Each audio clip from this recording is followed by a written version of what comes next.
Well, one of the things that I've talked to about with some pretty insanely brilliant people is quantum computing. Oh, yes. And this new Google quantum computer that can do essentially the way a quantum computer works, a problem that would take thousands of years for every computer on Earth to solve. I've read that. It can solve in a second. Yeah.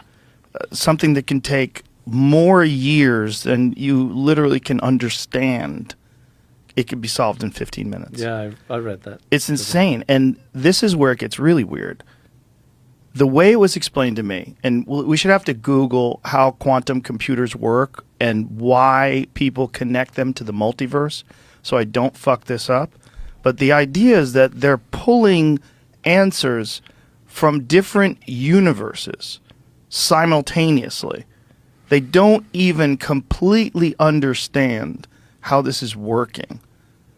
But the amount of power in computing is incomprehensible. Yeah. Like you're only looking at it and there's numbers, you could write all those numbers out, but your brain's not capable of grasping really what's going on.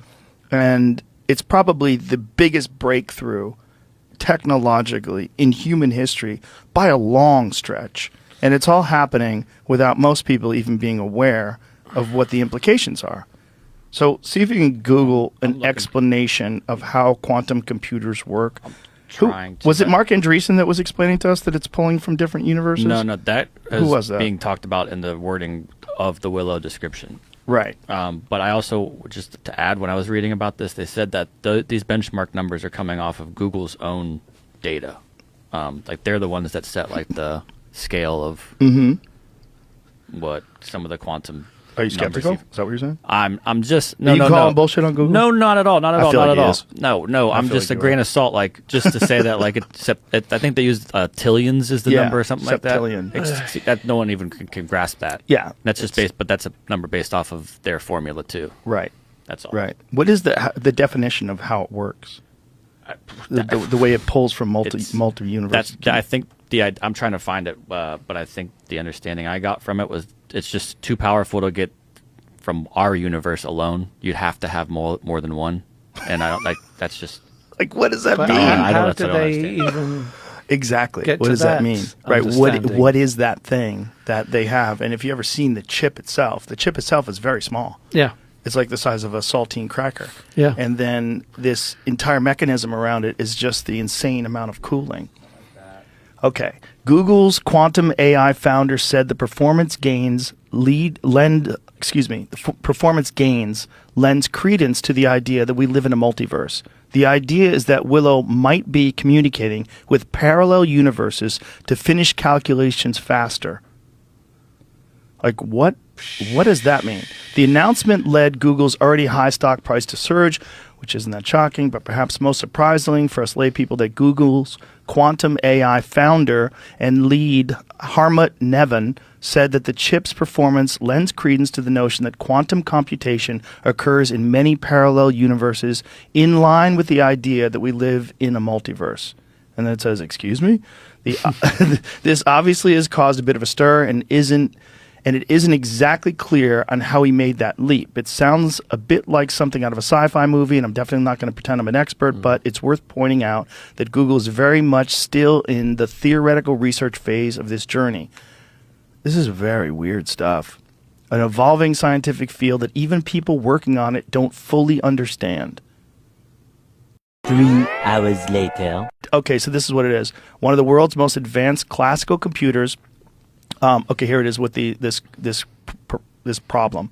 So AI's founder and lead, Hartmut Neven, said that the new chip had performed a purposefully complicated exercise called a random circuit sampling benchmark in 5 minutes. One of the world's most advanced classical supercomputers, on the other hand, it would take 10 and then 3 zeros, 3 zeros, 3 zeros, 3 zeros, 3 zeros, 3 zeros, 3 zeros, 3 zeros, 3 zeros, years to perform the same exercise. That's 10 septillion years, which exceeds known time scales in physics and vastly exceeds the age of the universe.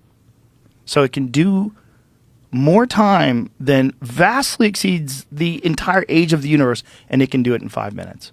And the reason it could achieve such a monumental improvement in calculating capacity is because Willow is made up of 105 qubits and can track the potential of each of those at once, allowing it to record potential data much faster and come to the right answer sooner. So, like, what is happening? That's too much information. What do you mean? I get it, but I don't get it. I don't get, how does that prove the multiverse or provide evidence that the multiverse is real, like, and that it's getting it from parallel universes? Like, what are we even saying here? It couldn't come up with those answers within the allotted time span. That's what?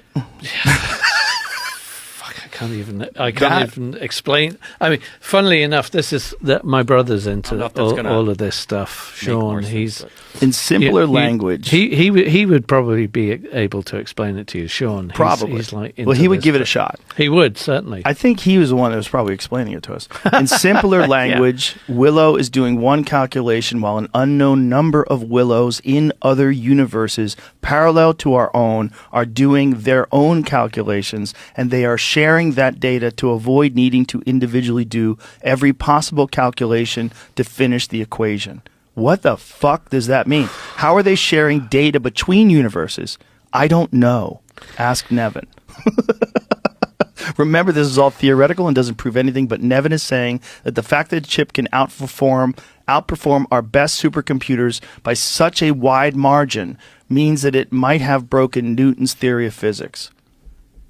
Yo, what does it say under that, Jamie? What does this mean for me? Keep that going. No, put that back on. Scroll up a little bit. It's right here. Okay, this is what I wanted to look at. At this point, it's an exciting look at what computing might take one day, but it isn't something you're going to see in your next Pixel phone. Quantum chips need to be isolated in incredibly specific chambers. Yeah, this is the thing. It's cooler than, it has to be cool to a point where it's colder than outer space, sealed away from any possible signals such as microwaves, radiation, radio signals, etc., for fear of that noise leading to potential mistakes, and have specific signals delivered by purpose-built wires. Who figured this out? Where are those eggheads?